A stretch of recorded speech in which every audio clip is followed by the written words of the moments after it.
Hi friends, வணக்கம் and welcome to எங்கள் வீட்டு சமையல். நம்ம இன்றைக்கி வந்து ஒரு சத்தான வேர்க்கடலை உருண்டை கருப்பட்டி வச்சு எப்படி பண்ணணும் அப்படின்றது தான் பார்க்க போகிறோம். வாங்க வீடியோக்குள்ளே போகலாம். இன்றைக்கி கார்த்திகை ஸ்பெஷலாக ஒரு சத்துமிக்க வேர்க்கடலை உருண்டை தான் செஞ்சு காட்ட போகிறோம். இந்த எப்பயுமே நம்ம வேர்க்கடலை உருண்டை வந்து வெள்ளத்தில் தான் செய்வோம். இன்றைக்கி கொஞ்சம் வித்தியாசமாக கருப்பட்டி வச்சு ஒரு வேர்க்கடலை உருண்டை செய்ய போகிறோம். வாங்க எப்படி செய்யலான்னு பார்க்கலாம். இதுக்கு வந்து நம்ம 2 கப் போல் வேர்க்கடலை எடுத்துருக்கோம். அதுக்கு 1 கப் போல் கருப்பட்டி எடுத்துக்கணும். நீங்கள் வந்து வறுத்த வேர்க்கடலையாக வாங்கியிருந்தீங்க அப்படின்னா அதை லைட்டாக வானிலையில் போட்டு வறுத்து நீங்கள் வந்து யூஸ் பண்ணிக்கலாம். நாங்கள் வந்து காஞ்ச வேர்க்கடலை தோலோடு வாங்கியிருக்கோம். இப்போ அதை எப்படி யூஸ் பண்ணணும் அப்படின்றத காமிக்கிறோம். இப்போ நீங்கள் வந்து வேர்க்கடலை ஒரு வானிலையில் போட்டு அதை ஒரு ஸ்லோ ஃப்ளேமில் வச்சு நீங்கள் வறுத்துக்கோங்க. ஒரு 5-10 நிமிஷம் போல் நீங்கள் வறுத்து முடித்தோன்னே பார்த்தீங்கன்னா அது பட்டப்படன்னு வெடிக்கும். வெடித்து அதோட தோலெல்லாம் வந்து உங்களுக்கு பிளந்து இருக்கும். ஸோ அந்த டைம் வந்து வேர்க்கடலை நல்லா வறுபட்டுருச்சுன்னு அர்த்தம். அதுவும் இல்லாமல் ஒரு நல்ல வாசமும் வரும். அந்த டைம் நீங்கள் வந்து அதை பிளேட்டில் போட்டு வச்சுக்கோங்க.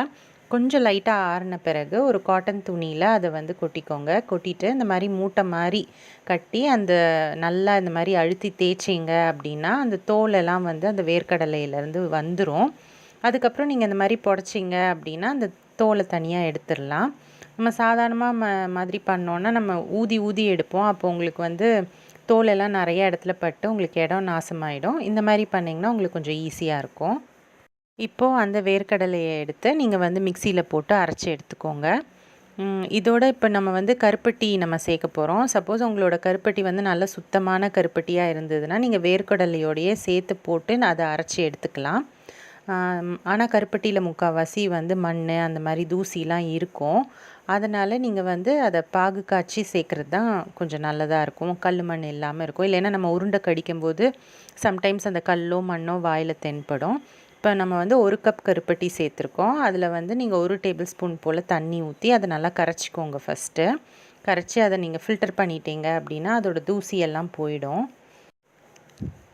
அதை ஃபில்டர் பண்ணி விடுறதுக்கு முன்னாடி கொஞ்சமாக நெய் சேர்த்துக்கோங்க. சேர்த்துட்டு இந்த கருப்பட்டியை ஃபில்டர் பண்ணி அதில் விட்டுருங்க. இப்போ வந்து அதை நீங்கள் காய்ச்சிக்கோங்க. அந்த பிசுபிசுப்பு பதம் வர வரைக்கும் நீங்கள் வந்து காய்ச்சிக்கோங்க.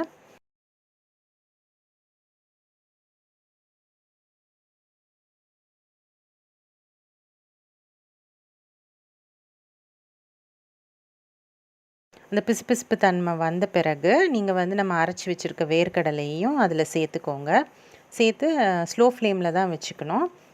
இப்போ இந்த வேர்க்கடலையை போட்டு நல்லா மிக்ஸ் பண்ணிக்கோங்க. எல்லா சைடும் நல்லா படுற மாதிரி நல்லா கோட்டாகிற மாதிரி மிக்ஸ் பண்ணிவிட்டு அது வந்து ஒரு பிளேட்டில் எடுத்து நீங்கள் வந்து தட்டி வச்சுக்கோங்க.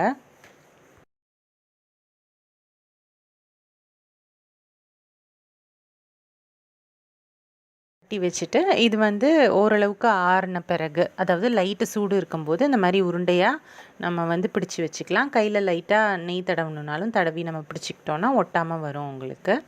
நம்மளோட சுவையான சத்து மிகுந்த வேர்க்கடலை உருண்டை கருப்பட்டி வச்சு நம்ம தயார் பண்ணிட்டோம். கருப்பட்டியில் வந்து நிறைய சத்து இருக்குது. நம்ம ஏற்கனவே சொன்ன மாதிரி கால்சியம்லாம் நிறையா இருக்குது. இரும்பு சத்தும் இருக்குது. ஸோ இந்த வேர்க்கடலையும் இந்த கருப்பட்டியும் சேரும்போது நமக்கு வந்து அது ஒரு ஹெல்த்தியர் ஸ்நாக்காகவே இருக்கும். ரொம்ப ஈஸியான ரெசிபி தான். ஸோ ட்ரை பண்ணிவிட்டு உங்களோட ஃபீட்பேக்கை எங்களுக்கு கமெண்ட்ஸில் போடுங்க. இந்த வீடியோ உங்களுக்கு பிடிச்சிருந்ததுன்னா லைக் பண்ணுங்கள், ஷேர் பண்ணுங்கள், சப்ஸ்கிரைப் பண்ணுங்கள். மறக்காமல் பெல் பட்டனையும் டேப் பண்ணுங்கள். அப்போ தான் எங்களோட ரெகுலர் அப்டேட்ஸ் உங்களுக்கு வந்து சேரும். தேங்க்யூ.